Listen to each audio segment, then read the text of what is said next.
Hello, this is the Every Man Can podcast based on mental strength, how we can use it in our everyday lives, interviewing local people, using their experience, their wealth of experience through their personal journeys and their own professional journeys, how they use it for themselves, how they use it for the people, and hopefully you can take something from it. We hope you enjoy. Hey Matt. Hello. How you doing? Good, you? Welcome to the Every Man Can podcast, our mental strength podcast for Teesside and the world. Looking at our listeners, it's getting everywhere. We've got people, listeners in Brazil, Germany, all over the place.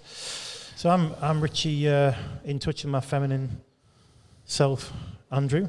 To my left, I've got Matt, discovering his feminine self. And then to my right, I've got Matt. He'll touch any feminine touch he can have. Sterling. He's all right? Yeah, well, actually. Good week? Oh, very good week. Very, very good week. Home and at work, yeah. Good. How about you?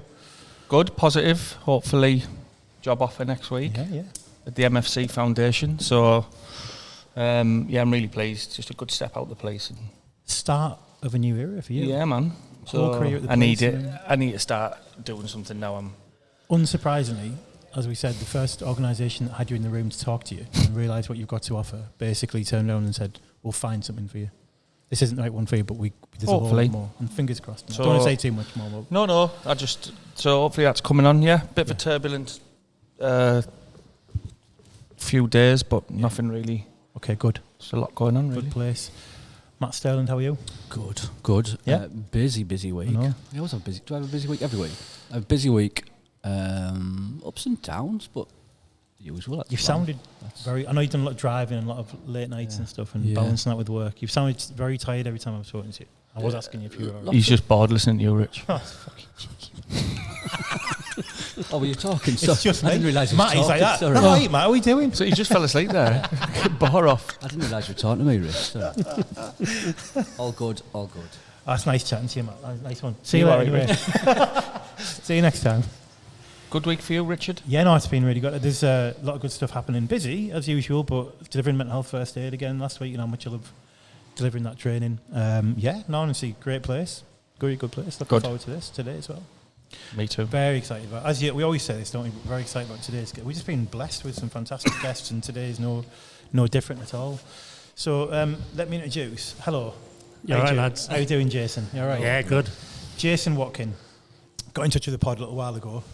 Jason is an award-winning fundraiser, Royal Navy veteran, ocean rower, public speaker, mental health advocate, and having conquered alcohol addiction and poor mental health, he campaign managed and skippered a team of 4, wait for this, in the Talisker Whiskey Atlantic Challenge in 2022. A 3,000-mile unsupported row across the Atlantic Ocean, a crossing that took 45 days, 1 hour, and 54 minutes. What were you doing? Like, drag your heels there, didn't you? Yeah, we totally took our time. I was like, I know. What? Wasn't a dragon boat, clearly. I'd have done that 45 days. Never mind the 45 minutes. I think we joked, didn't we? I was like, what 1 hour and 54? That must have really crucified. Yeah. It could have done, but it is what it is, isn't it? Starting on this, our first question that we always ask everyone, and we're going to throw it at you, is, and you know this is going, is what is mental strength to you? Me personally, it's the self-awareness that mental health is a constant thing. We quite often talk about poor mental health, but mental health is a sliding scale. You have good days, you have bad days, you have shit days. It's being aware as to where you are on that scale. And I think having the tools to understand that and do whatever you can to mitigate what's happening or celebrate what's happening. Right. So you're a Navy veteran. Yeah. How long are you in the Navy for? 17 years. Wow. So can we just explore that bit? 'Cause you mentioned there about alcohol, mental health. Just touch on that and let us know where that journey started. And yeah, so I started drinking when I joined the Navy at about 16, and I often get asked, did the Navy make you an alcoholic or did the military make you an alcoholic? It didn't, but in those days it certainly helped facilitate it. Yeah. Everything was celebrated with a drink, everything was commiserated with a drink, and any day that had a Y in it was celebrated with a drink. And it was almost sort of accepted that there'd be people there that drank far too much and drank to excess. And I think most people did it in those days. Right. Thankfully, though, the military these days is very different. Right. Is it? Because you used the word alcoholic, so as a dependent. Yeah. So was that something you were always conscious of, or was that after you left the forces, or? I was always aware that I was drinking different to everybody else. Right. I'd always had issues with creating relationships with people, whether it be work, personal, or whatever. And alcohol was always... I was always looking for something. Right. What that was, I don't know. The old me used to always be trying to search what I was looking for. But I don't care. Yeah. I don't need to know what it is. All I need to know is I'm in a better place now, and nearly 12 years dry now. It's pretty cool. Took my next question. There's fantastic. Well done, by the way. I know this is not like an easy thing. I appreciate you just talking about it. Come on today. There's been... You mentioned about mental health. Was that something that came after you quit drink, or was it kind of something that during and it sort of led you to quit? I think it all sits together quite very closely. Yeah. If it was as simple as that, 4%, 12%, 15%, 30% clear liquid that's in the alcoholic drink, it'd be dead easy to stop drinking. Yeah. But majority of alcoholics that I've met and spoke to when I was in the rooms, when I went to AA and things, is it sits very closely to a mental health issue. Right. So no, 100%. I mean, the very nature of addiction is usually... I mean, anyone I've ever spoken to, and I work closely personally with... we've all had conversations with Recovery Connections in Middlesbrough, who are brilliant supporting us. But it's usually covering an underlying issue, underlying emotional issue, and that's why I asked, because I haven't met anyone yet where it's like... it was something else going on there that was trying to... It becomes... Yeah, we all drink, but when it becomes a problem, it's usually... very much so. It's strange, though, isn't it? Because I know a woman from Middlesbrough whose son tragically passed away through alcohol use, and I know she fought for years around dual diagnosis.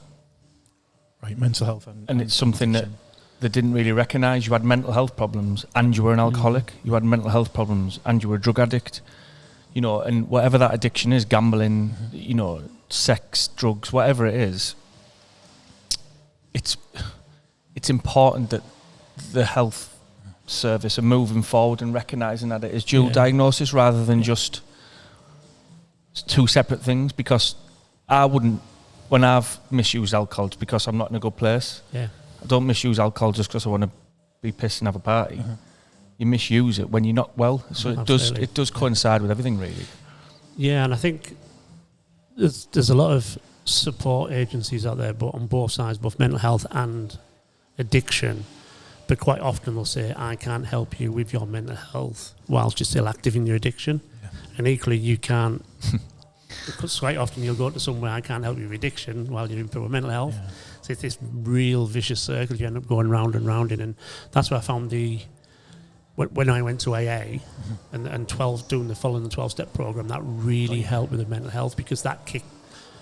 If you move away the religious element of AA, which is quite easy to do, as long as you say, well, actually, I'm going to detach myself because they talk about God and things like that, because that's what it was set up with, and you use a different higher power. So my higher power became my inner strength. Got it.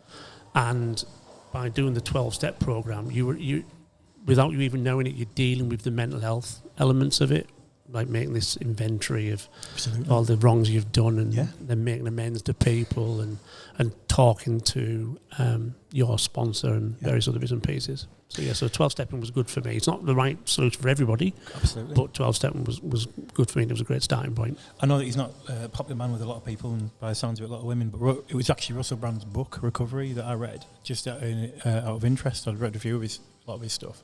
And he doesn't have, when he wrote that, he wasn't particularly around the religious side. It was like something else, like higher power, something greater than him, and it was like servitude to other people and so on. But honestly, because you have to unpick and do all that stuff, absolutely, you go back over, don't you? And it's I think, like you said, for people it works for. And I keep saying it, don't I? But a lot of the people I've met who have been through it successfully, who end up supporting others, if that's what they want to do, are some of the most together people I've ever met, because they've uncovered all the shit, turned over all the rocks and looked at everything, basically. Yeah, absolutely. And I think the this moving away from the God and that higher power piece you're talking about there Yes, is yeah. as I still check in on a morning now, which was a 12-step piece. So I still check in on a morning now, and at the end of the day, I still check out. Yeah. But I'm not checking out with the higher power, please help me, and thank you, higher Yeah. power. It's me thanking myself Self. and thanking myself for Brilliant. another sober day, and maybe just checking in. Well, actually, if I'd done something slightly different that day, Yeah. today would be different. And then each morning I will wake up and remind myself that I need another sober day. And I'm no different with nearly 12 years sobriety than somebody that's just starting on that alcohol-free journey of 1, 2, 3 days. I've just got more days that have added up. Absolutely.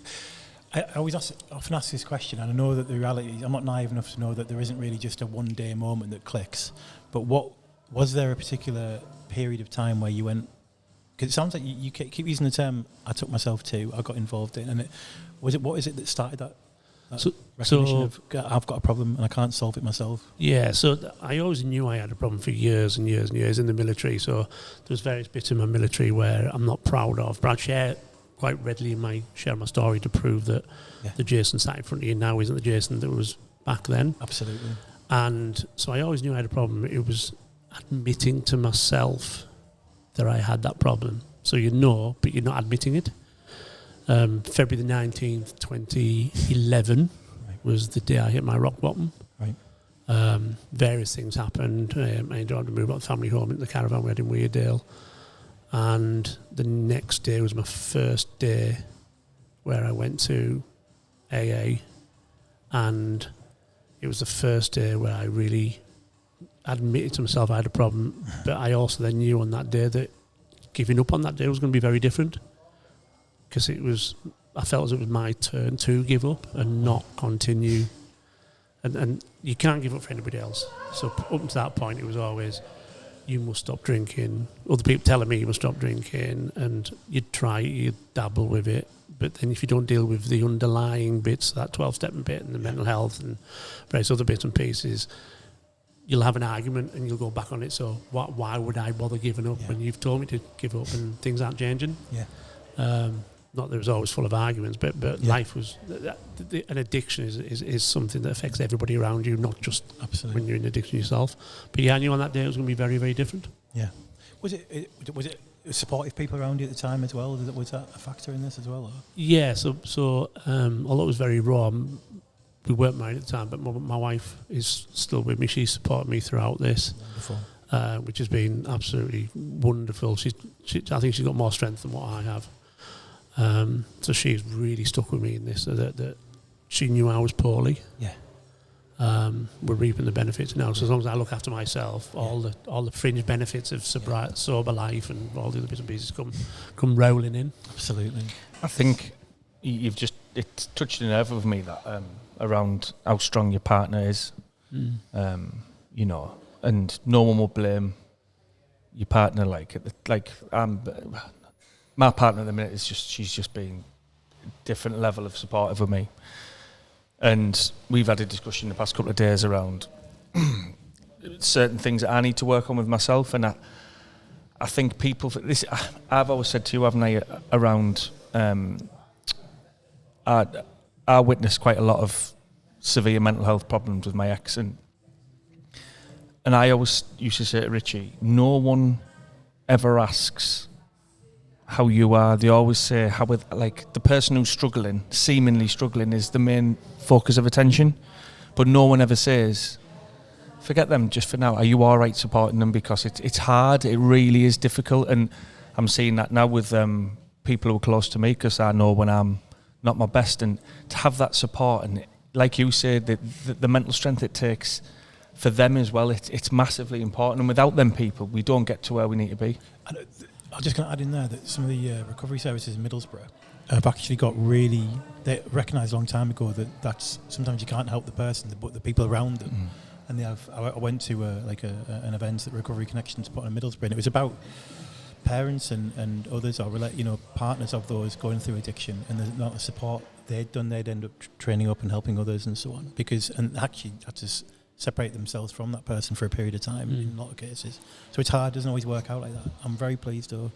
Yeah, quite often people think that mental strength to be supporting somebody that at that time, you know they've got a problem. They know they've got a problem, but they haven't admitted it. Yeah, that's it is phenomenal, and to be able to sort of like detach yourself from, if he loved me, he would give up.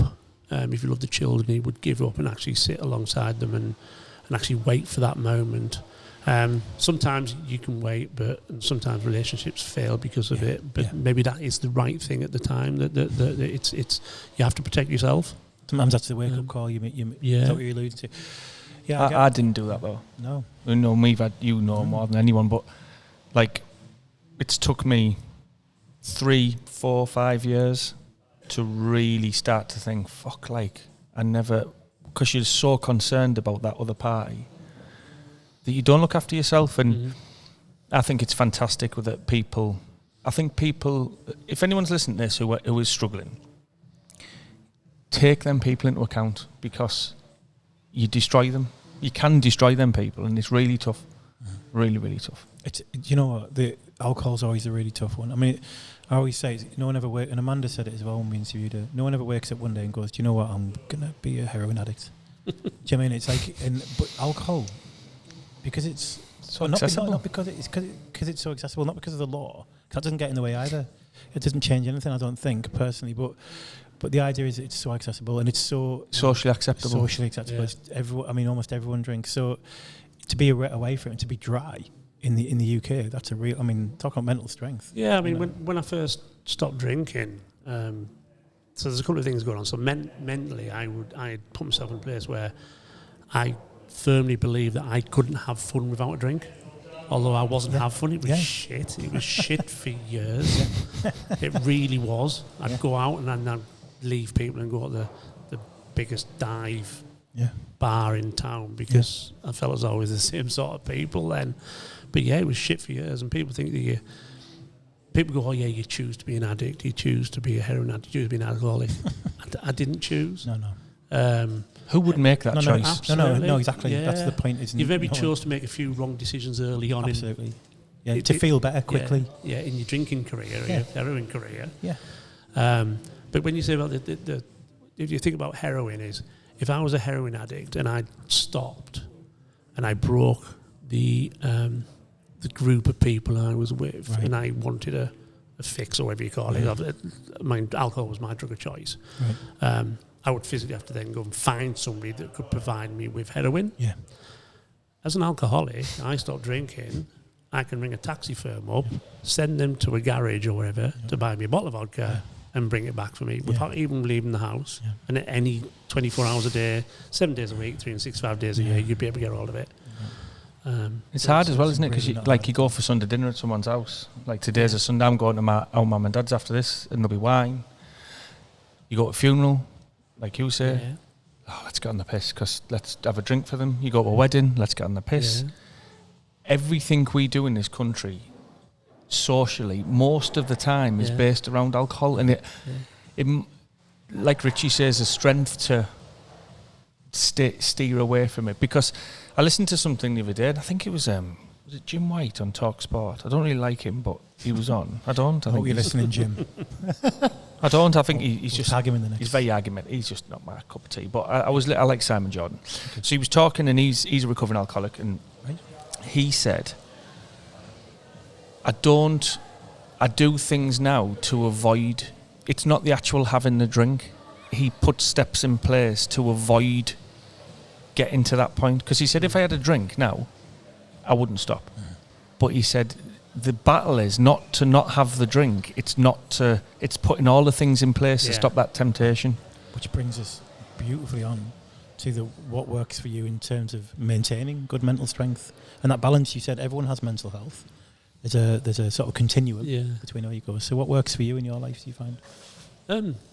Like I say, it's that awareness. So I'll know. Even now, the checking in through I did a lot of NLP through my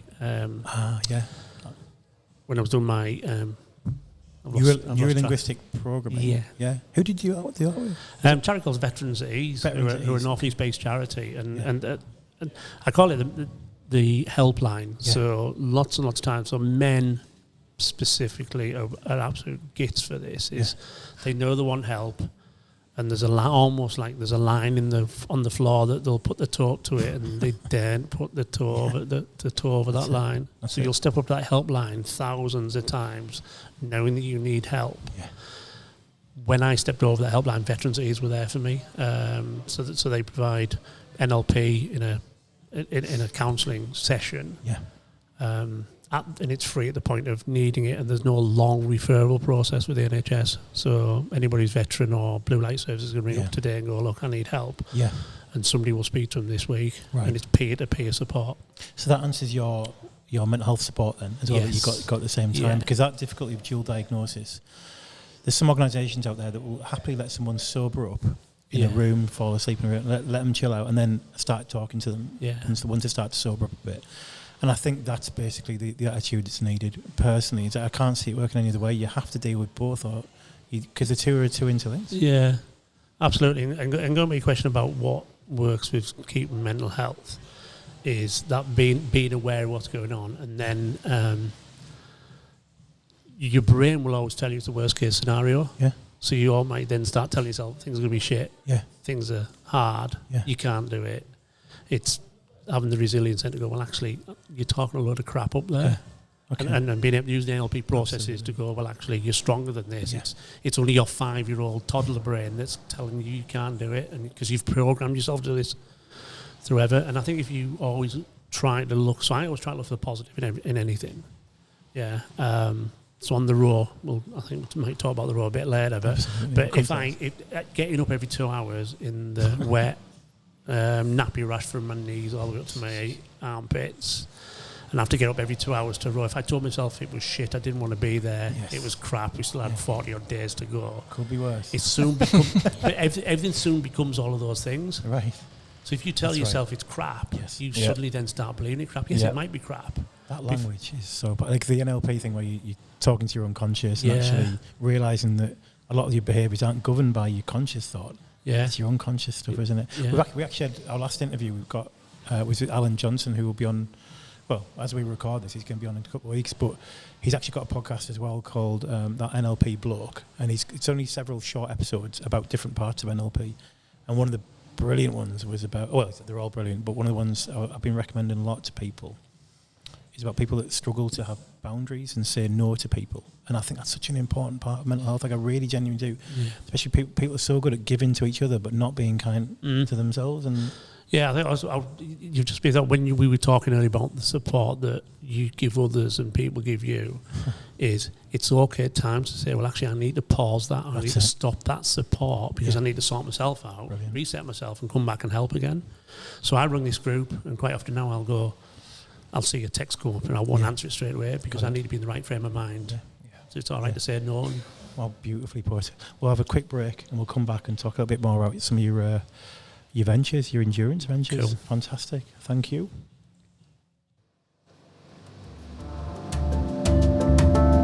Now then, we hope you're enjoying the pod. Just a little break to tell you about Every Man Can. You can find us on your usual social media platforms. You can find the podcast on wherever you get your podcasts from. We don't care as long as you listen to it, you enjoy it, you get something from it, and you pass it on to your mates. Enjoy the interview. Let's get back to it.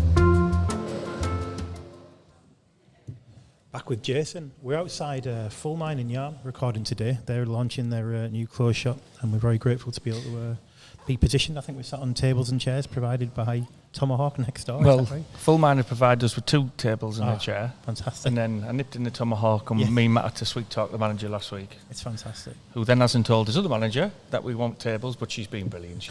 She's supported us. And it's because we have a general value in the pod. We want to support local businesses. We know that big businesses have had plenty of support during the pandemic. And we're localists, aren't we? We want to see more businesses here doing it. goes. Fucking pandemic. Oh, as if we haven't talked about it. But yeah. Yeah, it was such a great time for mental health. Can we ban the word pandemic for the rest of the lockdowns? Podcast, yeah, that's right. Yeah. So, Jason, one of the things we were talking about was about how you maintain mental strength. Is there particular activities you do? Let's say, like, what's your last week look like in terms of, is physical activity a big part of what you do? You rode to Greenland and back just last week for the crack. That's right, yeah, exactly. To be fair, at the moment, because I had 4 years getting ready for the raw, I'm not necessarily as much physical exercise that I need to be doing now Right. because I spent so much time not being around for the family and things like that. Right. I do quite a bit of time away from work, so it's a big balancing act. If you have to drop something to make sure that things are all in the right order elsewhere, it's good. So I take the dogs out, go to dogs field and various other bits and pieces, but I'm not going to the gym at the moment. Right, okay. Because if I suddenly come back, although Gail's pushing me to get back to the gym, I think it'll be this week. Tomorrow I'm going. I'm working from home tomorrow, so I will be at the gym tomorrow. But it's this thing around that balance. Yes. So I don't believe you can have a work-life balance. Yes. It's balance. Yeah. Yeah, so you have to be in work when you're there and in home when you're there. You can't balance the two. Absolutely. Do you know what? You've just said something there. I've never really thought about work-life balance. Why are we balancing everything around work? Absolutely. It should be life balance, yeah. Yeah. I always say family first. Yeah. Like that. You always say what? Family first. Yeah. Sounds like a don't. a shop from the 80s, like Frankie D's or something. Or a rubbish American cat. Yeah. Nip down to Family First and get us a loaf.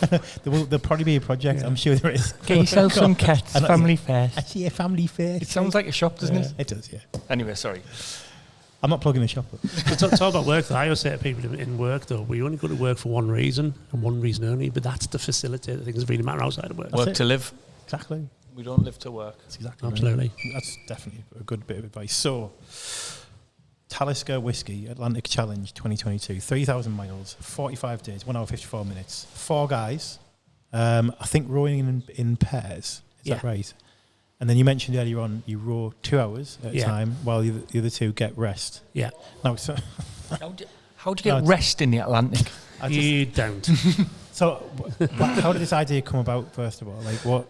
So Gareth, who runs Veterans at Ease, he was sat at home one day, and I believe it was a WaterAid advert, and it was, if you give £5 a month, this girl will never have to go at the well again. And he sat there thinking, this was the same advert I was watching when I was at school. Yeah. So why isn't it making a difference? Yeah. So Gareth decided that he would take some beneficiaries of the charity to prove that small charities can make a massive difference in people's lives, and then demonstrate you can come from a really poor, horrible, shitty place with mental health to be in such a place that you can be that aware of your mental health to do something really, really incredible. Because your mind will always give up before your body will. Yeah. So, and we did it to prove that you can come from a really dark place. So you signed up. You're like, you're maybe looking for something.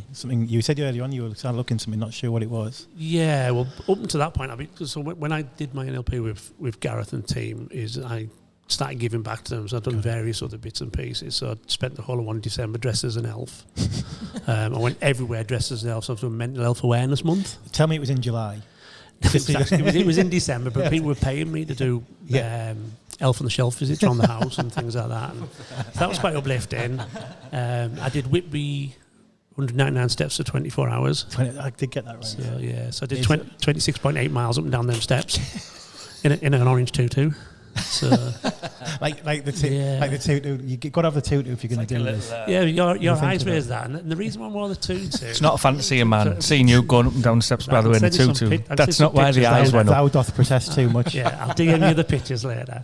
But the reason why I wore a tutu was to prove that it's okay to be a man. But it's equally okay to not be masculine all the time. You have to drop that masculinity because that gets in the way so much. You've got to laugh at yourself. Absolutely. You really do. And it was a talking point as well. Take note, Matt. Well, I did on my bike the other day. In my 80s. Get up. Yeah, if you find your tutu get stuck in your chain when you... Imagine that. All that mesh just give you an extra bit of saddle. So rowing the Atlantic. Yeah. From going through the struggles that you've been through, and we haven't even touched on what you've done in the Navy and what, I don't know if that's, your main problem around, what that caused. You then rowing in the Atlantic. Yeah. So when we talk about mental strength, fuck me, that is, no, but like what I'm saying is like, you can be that day in that February when you thought, this is it, this is the lowest I can get. Were the times when you were rowing where you must have got emotional about that? Because the only reason I say that was when I was in my darkest place, me and Rich went for a bike ride and we rode up the back of Ingleby incline up to Clearbank, and I got to the top and I started crying, didn't I? And he said, well, and I think he thought, fucking hell, he's in pain riding up there, and it wasn't that I'd done a massive achievement. I just, through doing something quite strenuous, it just all came out all of a sudden. So did you feel that when you were rowing, and like, what a thing? Yeah, the reflective tears, I think, more than others, aren't they? When you sort of like look back and think actually how far you've come, and this bit thinking of, well, actually how awesome life is, and I often get them when I think that I'm actually quite blessed to be an alcoholic. I'm quite blessed to be in the position I'm in now because I'm an alcoholic that's in recovery. I would never have the opportunities if I hadn't gone down that route. Sorry, just sidetrack for a second. One of the things that was mentioned in LP was I was an alcoholic rather than I am an alcoholic. Is that something which is important for you to say I was and I'm a recovering? I will always say I am. Okay. And the reason why that is because I still check in on one, so I need a sober day. Because the moment I drop my guard, Matt was mentioning earlier about that one drink, that the steps in the way to stop that one drink is as long as I don't have that first drink, I am absolutely okay. Yeah. Because it won't be the first drink that it won't be the 50th, 60th, 100th drink that'll kill me. It'll be that first drink. Yeah. So one drink is too many, and 1,000's never enough. Well, so where did the Atlantic journey start? By the way, where did you start rowing from? So we set off from La Gomera, which is an amazing Canary island, straight up in from Tenerife. Yeah. It's very Spanish still. It's still very Catholic. So on a Sunday, everything's shut. Everybody goes to church. So we set off from there on the 12th of December, headed south for about 500 miles, turned right. And that's the boat turn right. Yeah. I couldn't physically turn left or right for 45 days, so I just walked, crawled up the boat one way, about turn, crawled up the boat the other way. And how big's a boat? 29. Tell us, I want to know. Picture everything, Picture it. So the boat's 29 foot from front to end. It's about a metre or so wide, so it's not much wider than these tables, just a little bit wider. Solar panels, water maker on board. We had 55 days worth of food each. It weighed about 2 tons. Large cabin on the front, which was first class. I was in steerage at the back, which was sort of like a metre square. So every time I got dressed, every time I woke up, it was a metre square with my feet under the deck. And to get dressed in there, it was on your back, feet up to the roof, and trying to get wet base layers on. When you've got nappy rash from your knees up to your elbows, it gets a little bit. But yeah, the boat was called Audrey.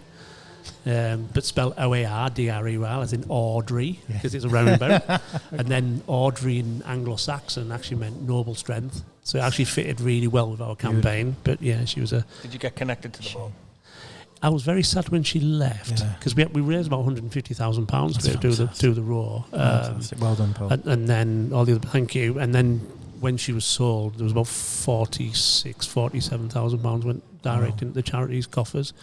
But we had so many, to go back to the mental health bit, we had so many conversations in fields when we were fundraising with people impacted by suicide and they'd lost family members. Surprised enough, the majority of them were men. It was a real eye opener. And one of the things that we found out talking to people is quite often the people that have ended their life by suicide. So I don't use the word commit suicide because it's not an offence. That's right, absolutely right. So but these people ended life by suicide, it's quite often they're in this, I call it a danger zone, where they set these expectations on themselves that are so high that they'll never ever meet. They want to meet perfection. They want to be the best dad, the best lover, the best husband, the best workmate, and all the other bits and pieces. Where actually they're really surpassing the expectations of people around them. And the danger zone's a bit in between, because you're not meeting your own expectations, because we're really, really clever at being so hard on ourselves. I'm so glad you brought that up. We set up a suicide prevention conference in Tees this week, and it's still pretty much 75-80% suicide to men. Actually, when you flip it and you look at suicide attempts, it's about 50-50 now, men and women.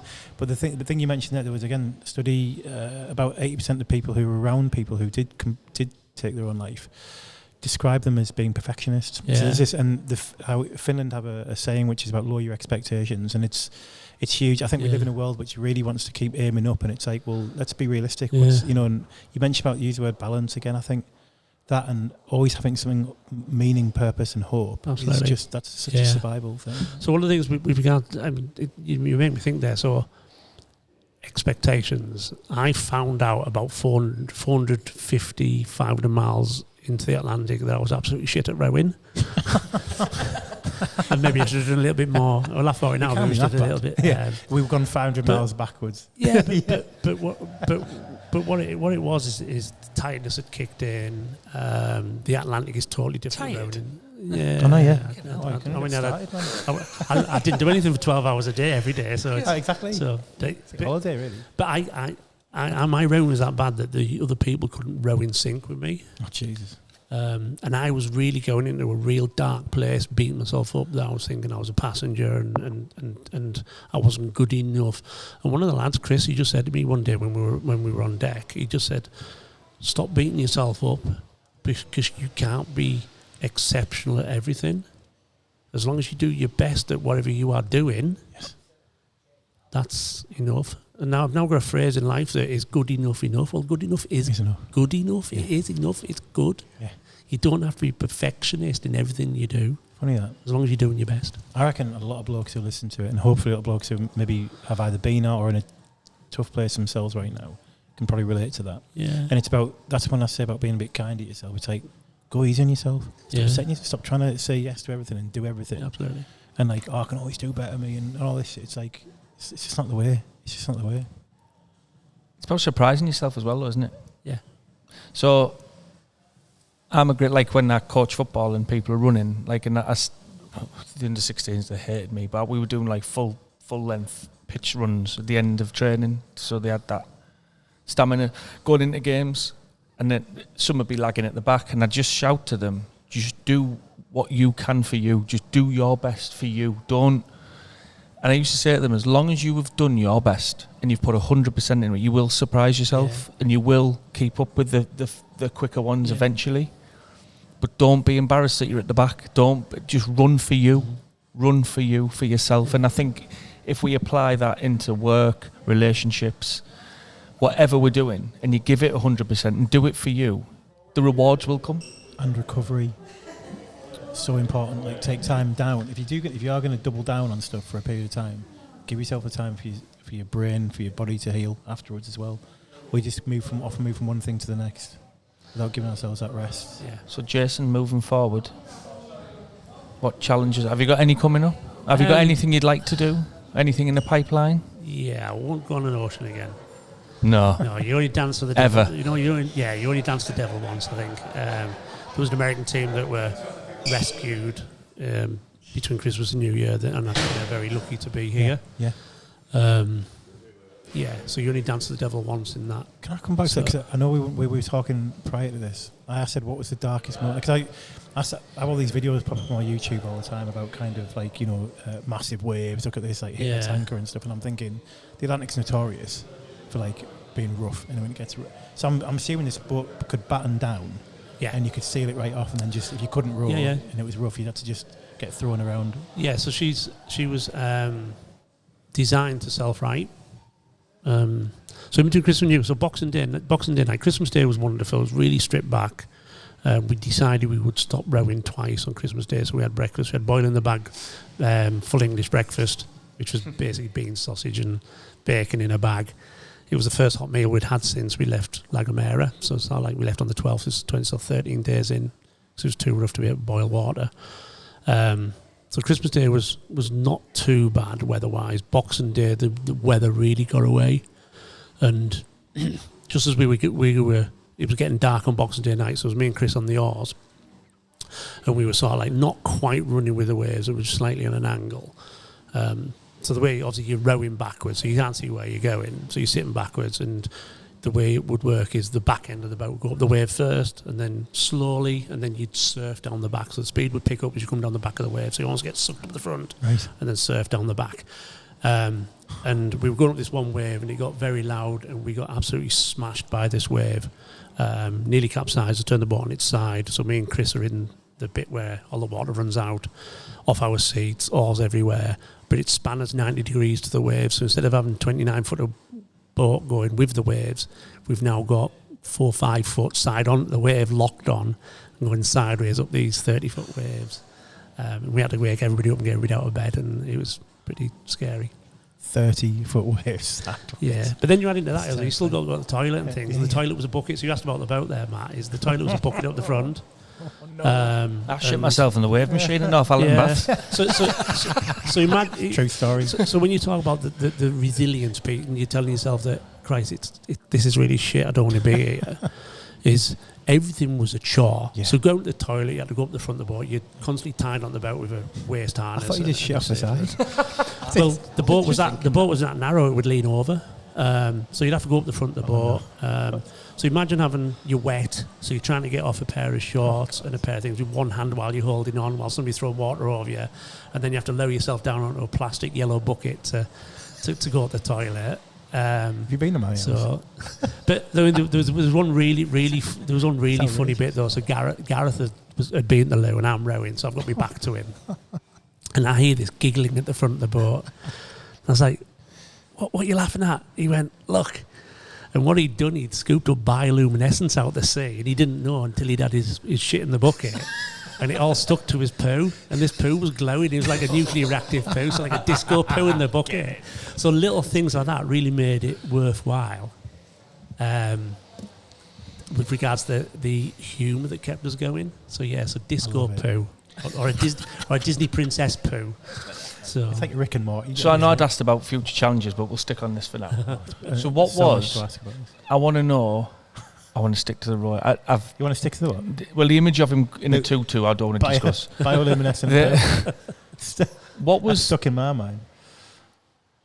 You know, we spoke about you getting like the moments of how far you've come. Was there any? What was the best moment you had on the boat? Can you remember? Like, what was that moment where you thought, were you proud of yourself? Yeah, there was one night I remember. So there was a few bits. So one night it was a really, really dark night, and we were about 30 days in or something. But I just realised that I'd seen the moon in every phase for the 28 days previously. So from the previous dark night all the way through from a new moon to a full moon to nothing again, which is quite humbling. The skies out there were amazing. So quite often these moments of reflection and how far you've come was when you were on the ocean with billions of stars above you and almost a hand-painted Milky Way over the top of it. Yeah. Were sort of like the moments where you'd look down and you think, well, actually, I'm really insignificant in the size of the world, but I'm very significant to my own little world. So the four of us on the boat were quite significant to each other. But then when we got home, we're back significant. And that made me realise that actually, well, I've come from this place of I didn't really give a shit about anything to being in the middle of the Atlantic Ocean, 1,500 miles from anywhere. And the closest people on the planet was either other ocean rowers and the man in the International Space Station when he flew over. Incredible. Whereabouts are you in relation to the equator, north or south then? So you're just north of it. So so La Gomera is Canary Islands. Yeah. And Antigua, where we rode into, is on the 17th degree north. Right, okay. So it's like 17 times 60, which is... I'm asking because you might have got a glimpse of the edge of the Milky Way, actually, because you go in the south of the equator. When I was in Australia, you get to... in the bush and it's amazing. Up and it's like, wow. You could see out there. It's pretty cool. So where did you... So you end, where did you... I mean, that feeling after all that time, when you... Where was the target? Antigua. So when you saw Antigua, and when someone said... Fuck me, lads, we're nearly there. Yeah. So it would have been... that must have been amazing. I would imagine the words would have been quite similar to that. The halfway point was amazing. And we had a countdown of every 100 mile. And then there was a bit of a celebration when we saw land. But the last 7 days were really tested with the resilience because it was close, but it wasn't close enough. So you had to really, on the last 7 days, is concentrate on your next shift, on your next... Because you could see it, but it wasn't there. Yeah. We knew the families were getting ready to fly out and all the other bits and pieces, but we still had a job. It was very demoralising thinking, well, actually, we've only done another 60 miles towards Antigua in the last day. But yeah, that feeling of rowing into Antigua with all the super yachts blowing their hooters and things like that, and the family on the jetty, and then other rowers that had already got in. Was quite immense, quite very, very overwhelming. And then also people were quite overwhelming because we'd only spent the last 4 of us on the boat for the last 45 days together. I could talk for hours, but so the 4 years on the boat, Yeah.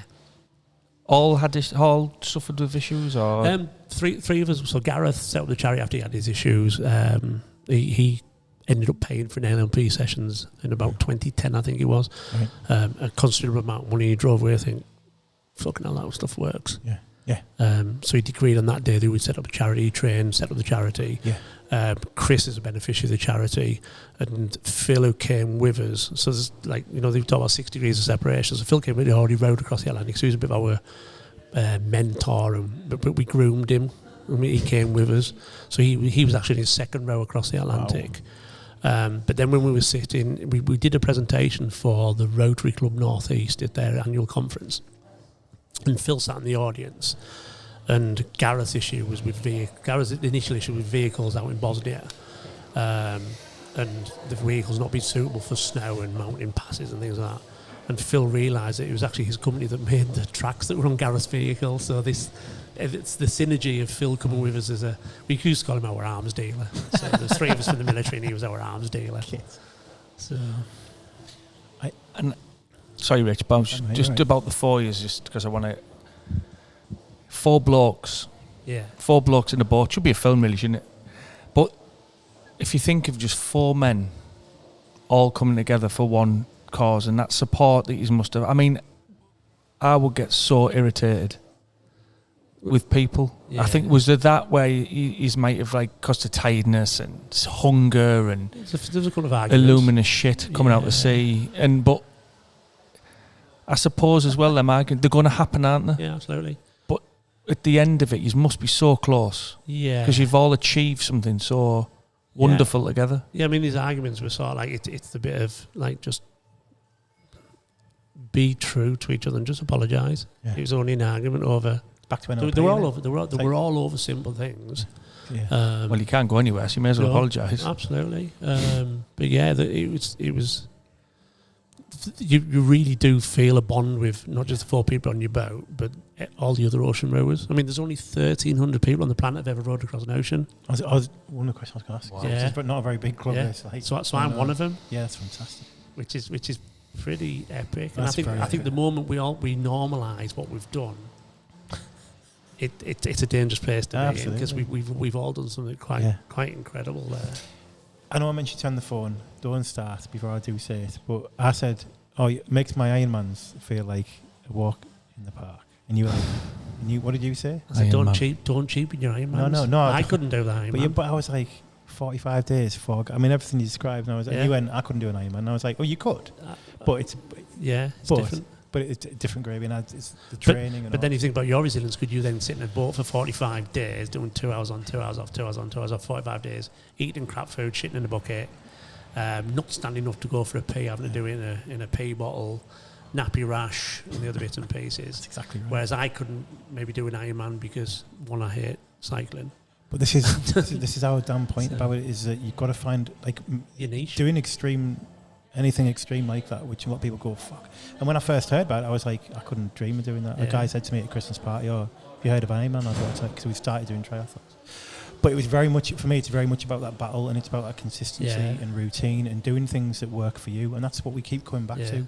I'm so pleased that you said NLP has been, I think a lot of blokes, I'm not sure if, for a lot of guys, therapies might work very well, and for me it did, but it got me started on something, and I was still looking, and I needed NLP. For me has been massive in terms of that journey, so I'm really pleased you said that. But you've got to find what works for you, haven't you? You really do. Absolutely.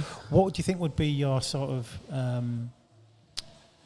advice to other people then, if if you're particularly those who perhaps coming from the same angle you have, so if they had addiction issues, for example, maybe there's mental health going on there as well, they're just in their own way, but not through any they don't know why, and there's a point where it comes, they know it.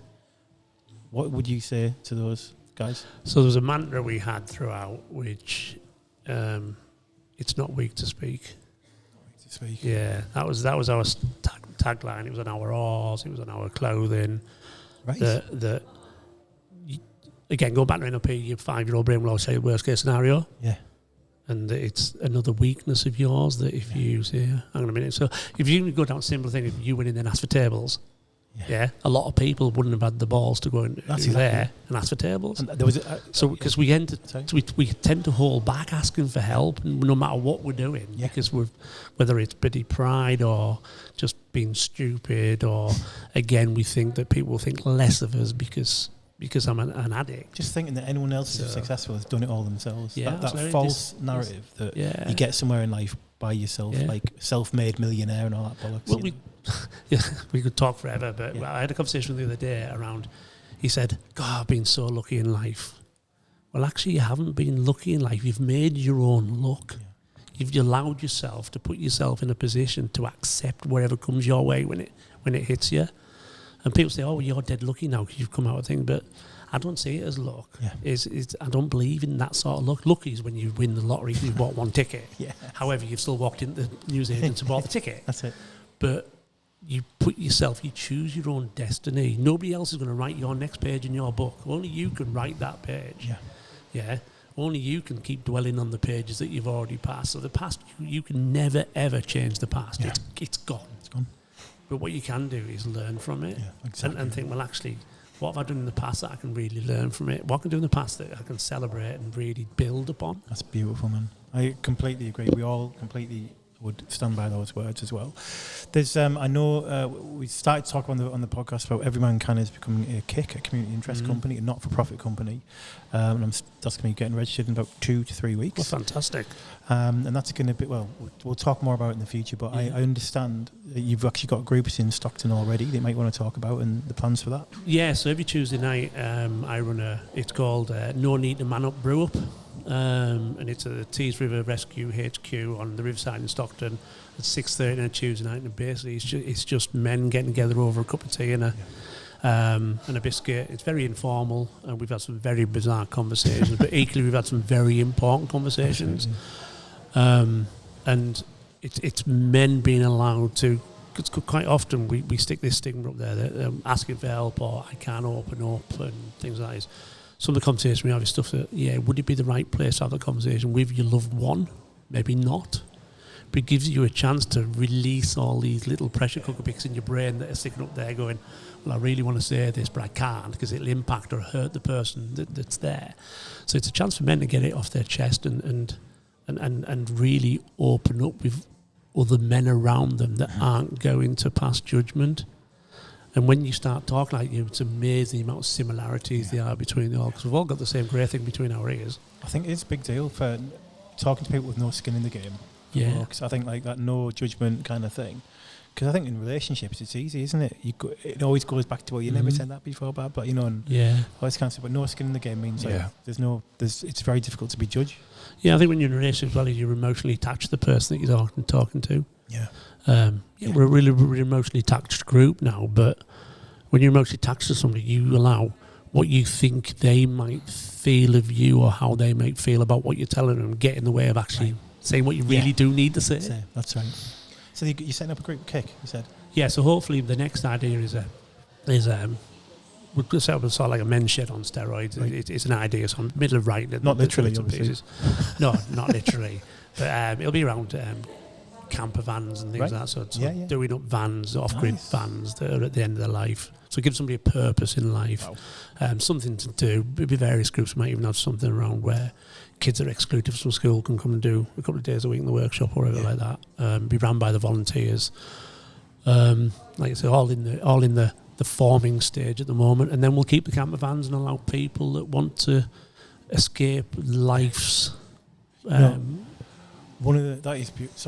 Escapes life's troubles that they think they've got, and get off grid for a while and just reset and back to that purpose you mentioned as well. I think that's awesome. There's obviously one of the things Every Man Can will do will be about pushing men's health services that exist locally. Yeah. So I think we'd be a lot about developing men's work and seeing a lot more of it happen. Will you get in touch with us when you're at that point and getting that set up and come back to us and tell us more about it and share it with our men's health community? We'd love it. We are so grateful. Richie, I have one more thing. Sorry, buddy. All I want to know is, because we've asked him twice and then we've gone, it's been that interesting, just future challenges for yourself. Have you got anything? My wife's not too keen on this one yet. Not rowing, but I want to walk across America when I'm 60. Brilliant. It's 2,500 miles, 2,600 miles on my feet. It's about 5 months walk. What are you thinking the Appalachian Trail? No, San Diego to the Florida-Georgia border. So it's about 2,670 miles. I've already got the route planned. Yeah. And it'll be self-propelled on your legs, tapping into the American Veterans Network for support and maybe accommodation and food and various other bits and pieces. So fantastic. Well, for me, good luck with anything that you do in the future, and I think you've... No. I don't know what to say. It's great. Well, it doesn't have to. I suppose like my last one would be. It doesn't have to be rowing the Atlantic. Everyone's got a row in the Atlantic in there, but like everyone's got their own ocean. Everyone's got their own oceans. This is something I feel like you've said that before. Yeah, and it's like it is even every small step and every 3,000 mile journey, every row of that it wasn't 3,000 miles. It was 2 million individual horse strokes, and that's life. Beautifully put. And as somebody to do on the pod is thanks to you guys as well for doing a pod that really does matter to men. Thank you. That's right. And if it wasn't for guys like you getting pods like this, we would never get anywhere. So the more people that listen to pods, the more people that share their stories on pods, that's it. It can only be a good thing, can't it? Well, so thank you. Very kind words. We appreciate that, and it's a great place to end. We look forward to seeing you again in the future. Thank you for coming on. Cheers, Have guys. a great day and a great week. We'll see you soon. And I think I'll go buy a sweatshirt. Yeah, fantastic. Take care.